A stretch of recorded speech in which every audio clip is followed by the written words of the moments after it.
We haven't gotten a good archetype for quite a while now.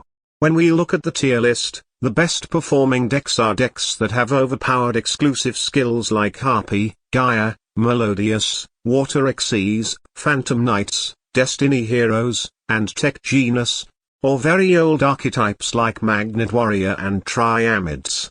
For players that enjoy building new decks like me, this has become a problem. The new archetypes in the new boxes are rarely good on its own.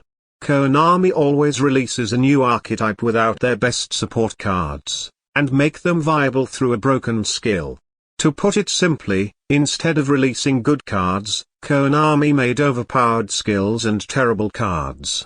This has been the case most of the time throughout the last 2 years, with only a few exceptions like Harpies and maybe Abyss Actors to a lesser extent. Take Phantom Knights and Gaia as an example. Konami only gave us a few Phantom Knight traps, and all of them are terrible.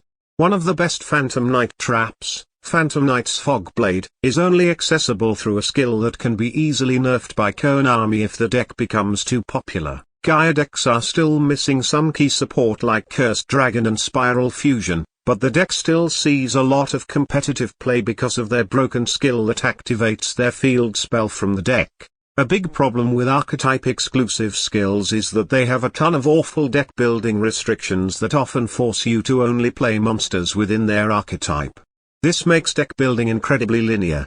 Every deck would look the same, and there would be no room for deck-building creativity. I feel like creative deck building is one of the most enjoyable parts in Yu-Gi-Oh! As a whole, so I really hate seeing these harsh restrictions on skills that I'm pretty much forced to use to make my deck playable. Just look at the recently added Dark Paladin skill. It gives the deck an extremely simple and consistent way to summon Dark Paladin, but it doesn't allow any duplicate cards in your deck except for Dark Spellcaster monsters. Putting one copy of each card in your deck is what beginners like to do the most, and the skill essentially forces us to make an extremely terrible deck just to make Dark Paladin playable. Honestly, this restriction absolutely disgusts me and I hate it more than any other archetype-exclusive skill. While these anime decks have received archetype-exclusive skills, other archetypes in new boxes become extremely underpowered. The new INFINITRACK archetype is barely playable because all of their extra deck monsters are not in the game.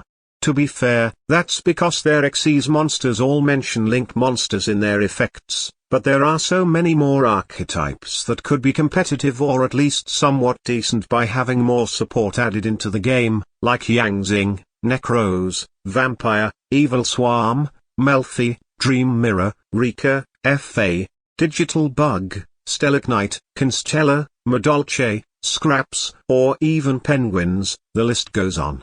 Konami keeps releasing new archetypes in boxes, but never give us the best support cards that they needed. Even when Konami did, the good support cards are always split between multiple boxes, so you would need to rip open your wallet to build a single deck that isn't even that viable. The way Konami makes new boxes has made the current meta really weak. Strong decks are almost entirely dependent on their broken exclusive skills, and all other decks that don't have exclusive skills appear very weak.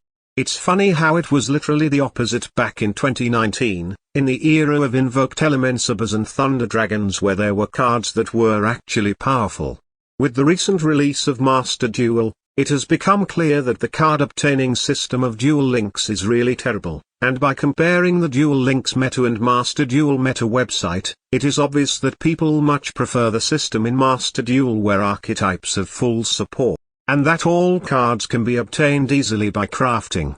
I really hope that Duel Links fixes this problem as soon as possible, or at least give us archetype support that is actually good without using a skill.